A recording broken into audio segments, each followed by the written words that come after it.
जय श्री राम, राधे राधे। ये भिडियो देखो। हाम्रो 3 करोड नेपालीको जनसङ्ख्यामा 40 लाख त मुस्लिमहरू मात्रै छन् भन्ने कुरा आइरहेछ नि सामाजिक सञ्जालमा। यो के हो? यो अलिकता मैले तपाईँकै युट्युबमा तपाईँकै यो टिभीमा आएर मैले बढी होइन 6 महिना अगाडि मैले के भनेको थिएँ, आज त्यो कुरा त पुष्टि भयो नि। तपाईँले 5 लाख भन्नुभएको थियो, मैले भने 5 लाख मात्रै हो र? अध्ययन गर्नुहोस्। आज मुस्लिम समुदायका नेताहरूकै अभियन्ताहरूकै मुखबाट आज त हामीले सुन्यौं नि 40 लाख छन्। अब नेपाल सरकारको डाटा अनुसार 16,94,000 लमसम 8-10% कम 7%। तर उहाँहरूको डाटा हेर्दाखेरि त झन्डै 30% छन् उनीहरू। अब बाँकी जुन 27 लाख भनौँ या 28 लाख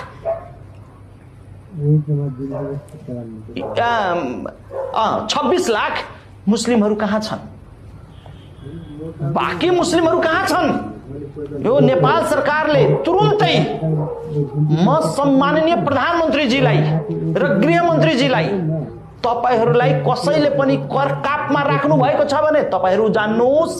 यदि तपाईहरू कसैको कर कापमा हुनुहुन्न भने निष्पक्ष छानबिन गर्नुहोस्। मदरसामा, मस्जिदमा, ईदगाहमा, यो 3 ठाउँमा छापा हान्नुहोस् तपाईहरू राम्रोसँग।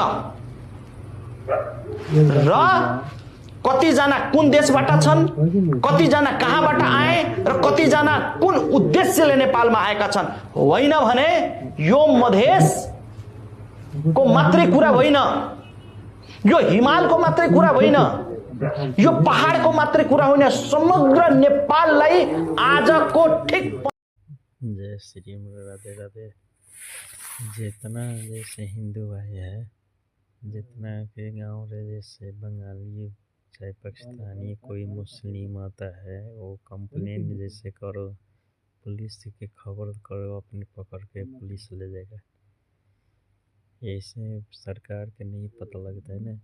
सरकार की भी बॉर्डर टाइट करो, जैसा पुरुष को लेके आने जाने दो। जैसे इंडिया नेपाल आता जाता है तो इंडिया का आदमी आता है, नेपाल का आदमी जाता है, उस बंगाली के पाकिस्तानी के ये सब को ना आने जाने दो। जो भी है पूर्व चेक करके जो नेता